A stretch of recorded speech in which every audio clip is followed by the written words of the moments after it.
Hi guys, this is Vitaly with AFT Dispatch and A2C Logistics, and in today's video, I'd like to speak with you about all these bank collapses that have been going on around the country, and everyone's talking about it. But first, roll the intro.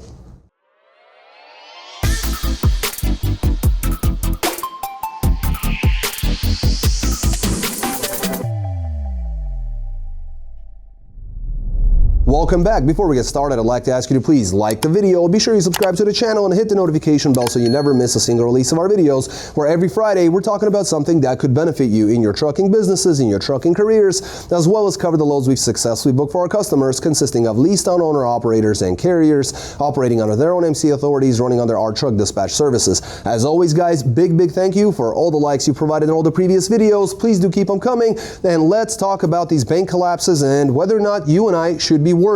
So the homework on this one was certainly tedious, but it will make for an info-packed video episode, whatever you want to call it.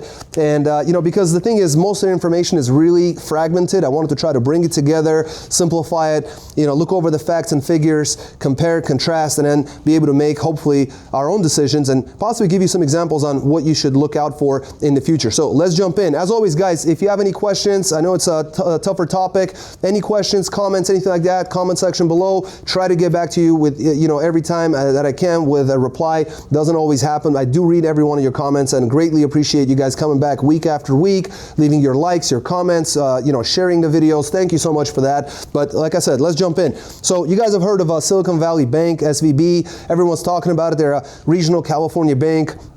They provided funding for a lot of startups, a lot of tech companies. Well, they went under. It ended up being the second largest bank failure in U.S. history, followed by Signature Bank, which is on the other coast out in New York. It ended up being the third biggest bank failure in U.S. history. There's a lot of talk right now about bailouts and whether or not this money will come from taxpayer-funded money or accounts, if you will, and whether or not it will actually affect the taxpayers. And ultimately that leads to a whole different tangent of our way of life and how capitalism works and open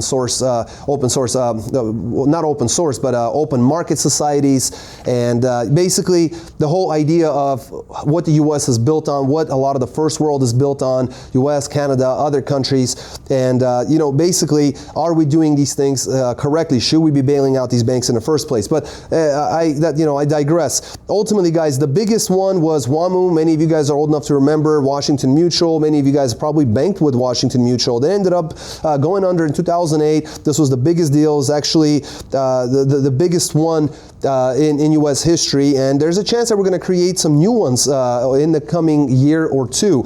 Now, right now we have a bigger issue. We have Credit Suisse. This is a global banking institution, so this is very different from regional or national level. The repercussions of a bank failure of that scope, of that size, are absolutely immense because they have nearly $600 billion in assets as of last year. That's actually down from over $900 billion in 2020. In comparison, so you have an idea, WAMU had $327 billion worth of assets, so just a little more than half of what Credit Suisse alone is carrying. Plus, Credit Suisse has an additional $1.7 trillion with a T dollars worth of assets under management. So if something like this would crash, this would be absolutely astronomical. So moving on, guys, Credit Suisse, they were dealing with some bad things. Let me put it this way. They were dealing with credit default swaps, which is actually what got Lehman Brothers in trouble back in 2008 when they crashed. And they're doing the same exact thing, resulting in kind of similar situations. So we're looking at possibly history repeating itself. And by the way, Lehman Brothers was the largest corporate bankruptcy in U.S. history at $619 billion when it was finally underwritten in bankruptcy court. Now, should we worry? Should we not? I looked at some of the numbers, and I think this is a telltale sign. There have been 513 bank failures in the United States since 2009 to now, which includes the last two of SVB and Signature Bank. And I looked at the numbers, and 2 years really jumped at me. That was 2009 and 2010, because I had the largest numbers one after another. And so what I did is I combined them, converted into a percentage of the total of 513. Ended up being that in those 2 years, out of the 513 bankruptcies, those 2 years actually covered 57% of the total of all the years, and that's what, from 09 to 2023, we're talking what, 14 years. Now, that tells me that the United States economy is quite resilient. It can take a hard beating and it can bounce back. So these are all positive things, but I don't think we need to test the waters as much and as frequently. Definitely a slippery slope. I would say we have to be very, very careful, and hopefully the Fed is controlling that using the Fed base rate and unemployment and things like that. So we shall have to kind of wait and see for the results here. Now, the next thing I wanted to look at is what's called an unrealized losses and tangible equity ratio. So basically what it is let's kind of break it down. An unrealized loss is like purchasing a semi-truck a year ago for $250,000. Now the price has dropped to 180 grand. You have $70,000 in potential losses there, but you're holding on to this truck and keep making payments on the note, hoping that the price will come up, and then maybe then you'll sell it for more money and lose less money or whatnot. So you know that on paper you've lost $70,000 because that's the value today, but you're holding on to it, so it's an unrealized loss, and you realize that $70,000 loss at time of sale, and that's when it's recorded for tax purposes. So that's an unrealized loss. The second part of that equation is called tangible equity, right? So basically what that is tangible equity, or tangible common equity as it's properly referred to. It's actually a measure of company's physical capital. So anything that I can actually hold in my hand, right? Versus intangible assets like intellectual property, or for trucking, contract work, for example, right? You have a contract for 3 years for X amount of money, and if you do this, and that, you're going to make this money, right? A contractual obligation. They're not looking at that. They're looking at physical, tangible assets that can be liquidated at an auction, for example, right? So what happened here is that they looked at this ratio, and they converted it into a percentage point. It always comes out as a negative because you're looking at these numbers of who's going to possibly fail. And in comparison, like SVB, they had a 99%, negative 99%, which explains why they went out of business, right? Next, you got First Republic Bank. I mentioned it in yesterday's video. I think I called it One Republic Bank. They were at negative 29%. And these are all very large banks. You'll see some of the names, and it makes you wonder how stable is the U.S. economy when our entire baseline and our financial infrastructure is running in negative numbers like this. Zions Bank, big fan of Zions Bank. They were one of the only banks that was actually profitable back in 2008 when everything was crashing all around them. They managed to remain profitable during those years. I'm very familiar with them because I'm from Utah. It's a Utah bank. It's almost like a cultural staple. They do quite well. They were in negative 47% negative. Then you got Comerica, negative 47% like Zions.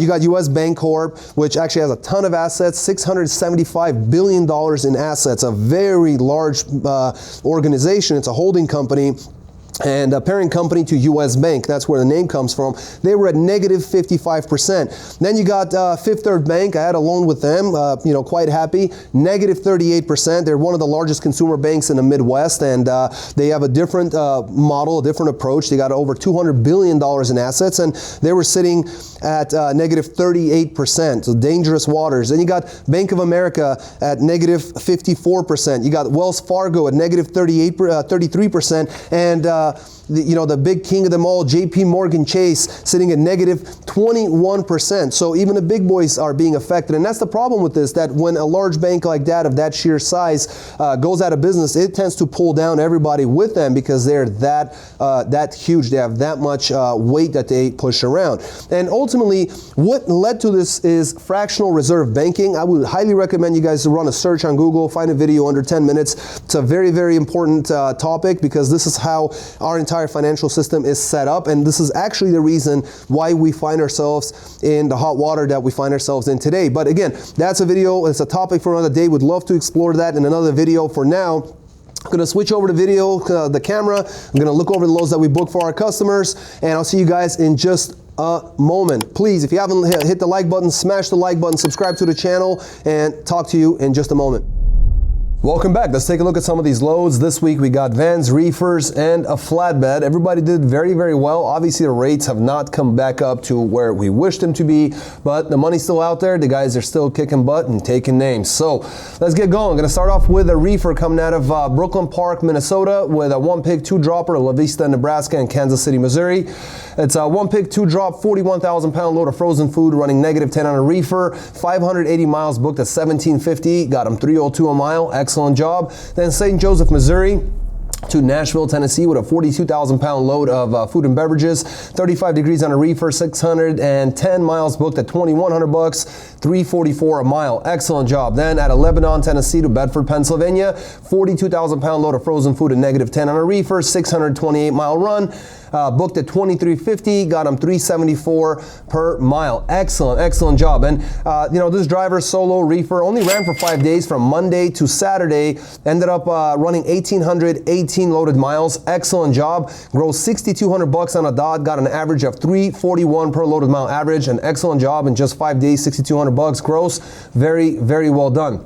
Next, our flatbed coming out of Carterville, Georgia, and Jackson, Mississippi. 2 pick, 1 dropper, or possibly a 2 dropper, I believe 2 drops in Monroe, Louisiana. So 35,000 pound load of garage doors, 502 miles booked at $11.50, got them $2.29 a mile. Then right out of Jackson, Mississippi, a load to Greenville, Colorado. It's a 46,000 pound load of steel coils, 1,214 miles booked at $42.50. Made sense. That's $3.50 a mile. Excellent job. Then a load out of Platteville, Colorado to Avon, Colorado. A quick little run there. 40,000 pound load of fertilizer, 139 miles booked at $900, got him $6.47 a mile. Excellent job. 7 days on the road, Wednesday to Wednesday.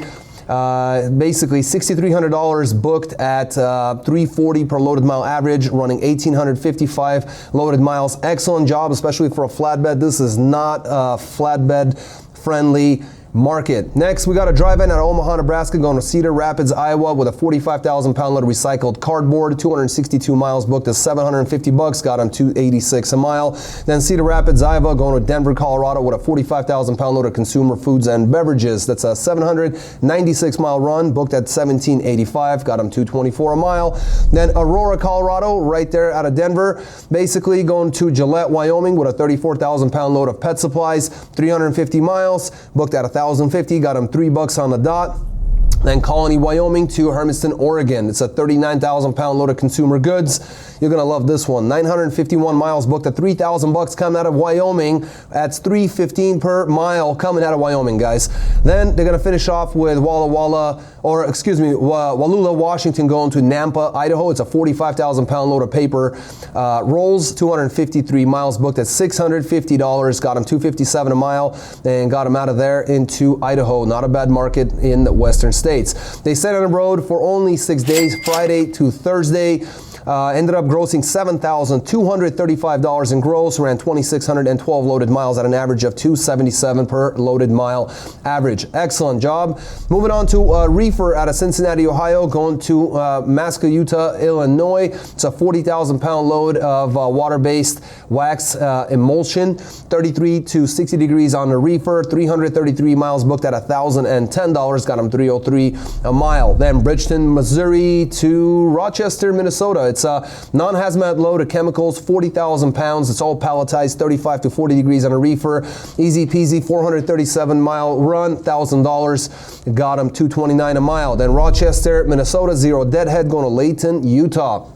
39,000 pound load of groceries, 25 to 32 degrees on a reefer, 1,236 miles booked at $32.50, got them $2.63 a mile. They finished off out of Burley, Idaho, going to Silverton, Oregon. It's a 40,000 pound load of butter, 35 to 40 degrees on this one, 625 miles booked at $1,800, got them $2.88 a mile. Finished off running Wednesday to Tuesday, so 6 days on the road, grossed $7,060 in gross, ran 2,631 loaded miles at an average of $2.68 a mile. Excellent job there. No complaints for today's market. Then we got a drive-in out of Tulsa, Oklahoma to Pottsville, Pennsylvania with a light load of 20,000 pounds of tissue papers. 1,231 miles booked at $2,400. Got him $1.95 on that one.